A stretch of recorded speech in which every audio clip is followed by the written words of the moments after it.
ఇలాంటి ప్రశ్నలు వేసేవాళ్ళు ఉన్నారేమో.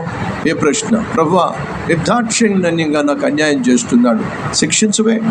నిర్దాక్షిణ్యంగా నాకు వ్యతిరేకంగా పన్నాగాలు పన్నుతున్నాడు, నా మీదకు కాలు రువ్వుతున్నాడు, నాకు నష్టాన్ని కల్పించాలని ఆశపడుతున్నాడు, నాశనాన్ని చూడాలని ఆశపడుతున్నాడు, ఉద్యోగంలో అన్యాయం జరుగుతుంది, కుటుంబంలో అన్యాయం జరుగుతుంది, అమాయకురాలను చేసి అనేక మంది నా జీవితంతో ఆటలాడుతున్నారు, పేదవాడిని అని చెప్పి కాస్త పలుకుబడి ఉన్నవాడు నా మీద పెత్తనం చేస్తున్నాడు, నాకున్న సమస్తాన్ని పోగేసుకుంటున్నాడు, నా జీవితంలో అన్యాయం జరుగుతుంది, నువ్వు మౌనంగా చూస్తావేమిటి?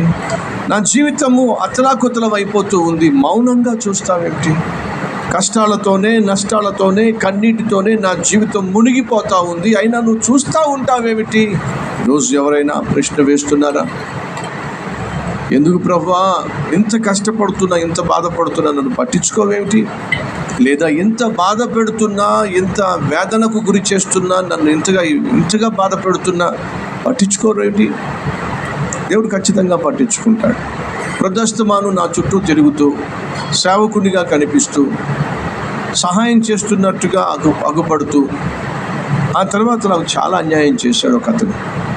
అప్పటి వరకు నాతోనే ఉంటూ నా గురించి గొప్పగా మాట్లాడుతూ, నా దగ్గర గొప్పగా మాట్లాడుతూ, చేదోడు వాదోడుగా ఉన్నట్టుగా కనిపించి ఆ తరువాత నాకు చాలా ద్రోహం చేశాడు, చాలా అన్యాయం చేశాడు, చాలా బాధ పెట్టాడు. అలా చేసినప్పుడు నేను అతడు చేసినటువంటి అన్యాయాన్ని